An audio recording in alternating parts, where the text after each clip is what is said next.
ان انا الصبح كده نزلت ستوري قلت لكم ايه جماعه، انتوا مش محتاجين سلو مورنينج او اللي هو ان احنا نبدا يومنا بالراحه. انتوا محتاجين ليزي مورنينج، اقعدي على السرير وسيبي كل اللي وراكي واتفرجي على حاجه. فالساعه دلوقتي 6:30 وانا ندمانه على الليزي مورنينج. هو كان ليزي قلب ببرد مش عارفه ليه. فلو تشوفوا الدنيا عندي حاجات ورايا اتكومت قد ايه. كل الموضوع ان انا ما صحيتش الصبح، يعني كل الموضوع ان انا صحيت على ميعاد رجوع خديجه. فالمشكله بقى كمان ان انا عندي سيشن تكون بقى عليا مواعين وغسيل هو الغسيل متكون عليا كده كده مواعين وغدا وهوم ورك وسيشن. فالموضوع رهيب. بس قلت اخدكم فلوج عشوائي جدا، انا بجد مش مرتبه له، انا حتى مش متجهزه قوي يعني. بس عندي سيشن دلوقتي فيلا بينا اخدكم معايا نحضر السيشن وبعدين نشوف هكمل باقي اليوم ازاي بشكل عشوائي جدا يعني بصراحه.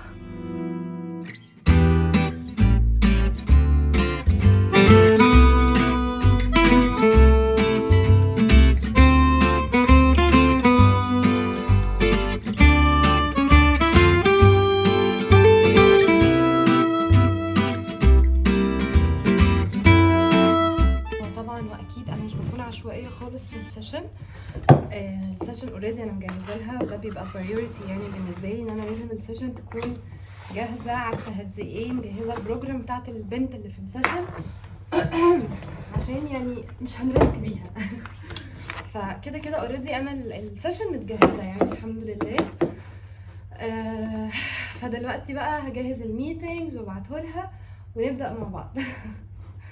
اول حاجه بقسم الشاشه عشان بيبقى فيه وايت بورد عشان نشتغل عليها، في حاجات بتاعتي انا مش عايزاها هي تشوفها، في حاجات عايزاها هي تشوفها عشان ما تتشتتش. فعشان كده بستخدم لابتوب وحاجه تانية وسكرين. انا تعبانه. وبنبدا نجهز الميتنج. يلا بينا.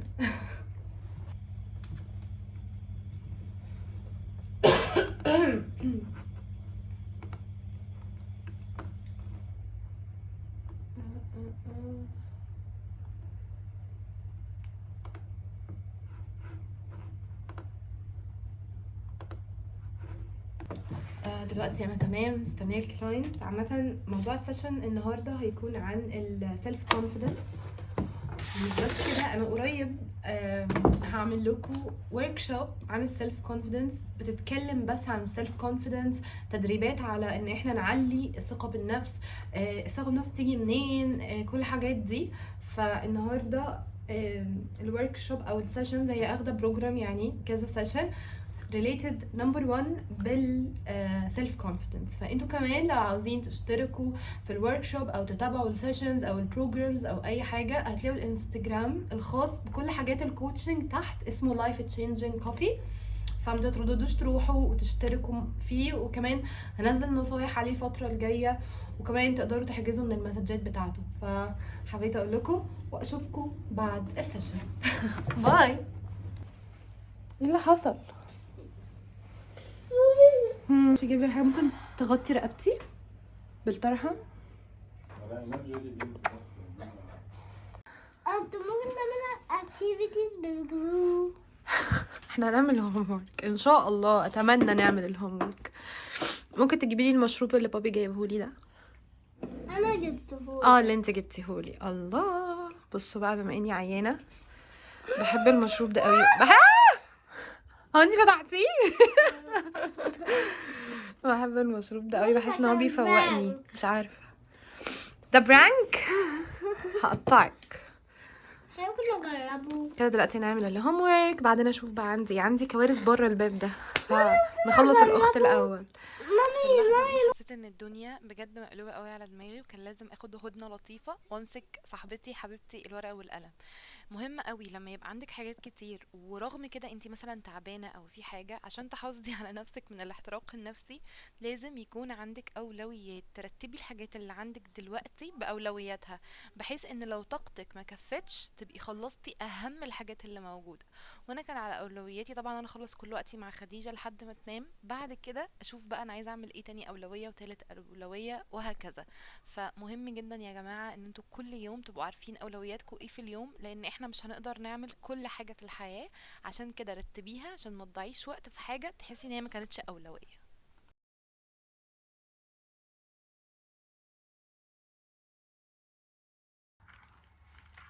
طب انا دوري ايه في اللعبة؟ يعني انا العب ايه دلوقتي؟ ها؟ العب ايه؟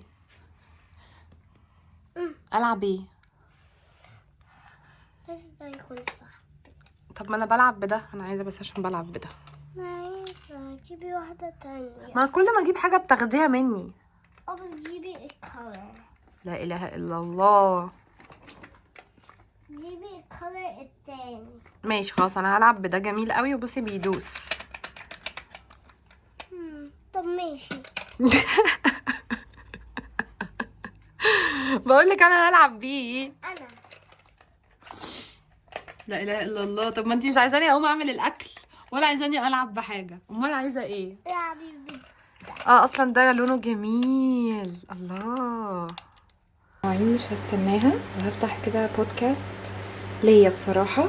مانيكير مش بيرفكت، بس انا ما كنتش حابه اطلع غير بحالتي الطبيعيه معاكم عشان اشجعكم واعرفكم انه بجد في كل وقت في ups و downs. فهبدأ من المواعيد. هي انه اأكد عليك ان يبقى معاك طبعا بديهيا ورقة وقلم وحاجة لطيفة بتشربها. دايما واحنا بنسمع حاجة ساعات بتجيلنا فكرة، ساعات بيجيلنا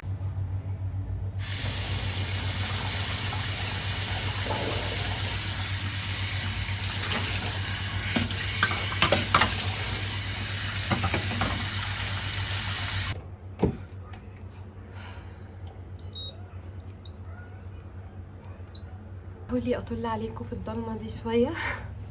الساعه 11 دي نامت. طبعا ما لحقتش اخلص كل الحاجات اللي كان المفروض اخلصها يعني، بس عشان ترتيبة الاولويات اللي دايما بقول لكم عليها ده خلاني اعمل اهم حاجه. اهم حاجه ان المطبخ خلص، العشاء خلص، فده خلاني تمام. طبعا لما ببص كده في حاجات كتير قوي ناقصه. بس هو اصلا ده البوينت من الفلوج، انه احنا نتقبل فكرة انه بجد احنا مش سوبر وومن. احنا لازم يوميا تتقسم اولوياتنا. زي ما قلت لكم النهارده كانت السيشن اولوياتي، بعد كده كان المطبخ والاكل عشان اكل بيتي او بنتي او كده كانت اولوياتي. كمان النهارده انا عيانه، فاكيد الاولويه كمان لصحتي. دلوقتي انا قادره شويه ان انا الملم البيت، بس حاسه ان الموضوع ما يستاهلش قد ما انا عايزه اكل وجبه كويسه، لان بجد عيانه وما اكلتش كويس، وعايزه اشرب حاجه سخنه واهدى وانام بدري عشان بكره اكمل. انا كنت الملم بره في غسيل عاوزه اطبقه، الاوضه بتاعتي عايزه تتظبط، بس اتس اوكي انا تمام قوي. اهم حاجه المطبخ نظيف عشان بكره. واكل بكره جهزته واكل النهارده كمان جهز، فده جميل قوي. وتعالوا دلوقتي اخدكم معايا وانا بعمل وجبه لطيفه ليا و تصبحوا على خير. هاخدكم معايا في الوجبه والشاي والحاجات اللطيفه والاجواء الهاديه دي اللي هعملها. بصوا انا بقيت بحب قوي ابقى مجهزه اكلي، عشان انا بحب اظبط اكلي على قد ما اقدر. لسه ما ظبطتش اي حاجه، انا بس بحاول. فبقيت دايما يعني بصوا بجهز السلطه متقطعه عشان لما احب اكل كويس الموضوع يبقى سهل عليا، ما صعبوش على نفسي يعني. ف دي حاجه لطيفه قوي وتريك لطيفه قوي لو عاوزه تظبطي اكلك يعني. طبعا عشان انا ما اتغديتش فانا عامله كفته، ولان الكفته كلها دهون حاولت ان انا ما اكلش معاها اي حاجه تانية فيها دهون الصراحه يعني.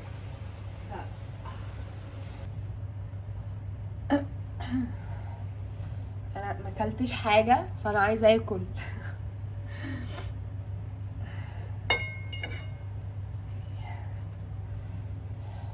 ست صوص سموكي هحطه. يلا بينا.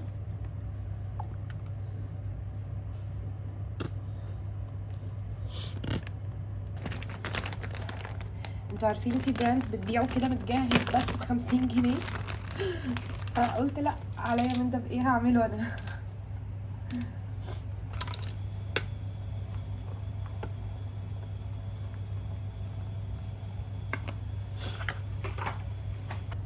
بصوا انا جوزي بيعتبرني عكاكه في طريقه اكلي، بس انا بحب كده، بحب امكس حاجات كده على بعض، وفاهمين هيلثي مع مش هيلثي مع، انا بحب كده، أنا ده بيشجعني اكتر. فهاكل بقى الاكله اللذيذه دي بعد كده هشرب حاجه سخنه وانام ونبدا اليوم بكره.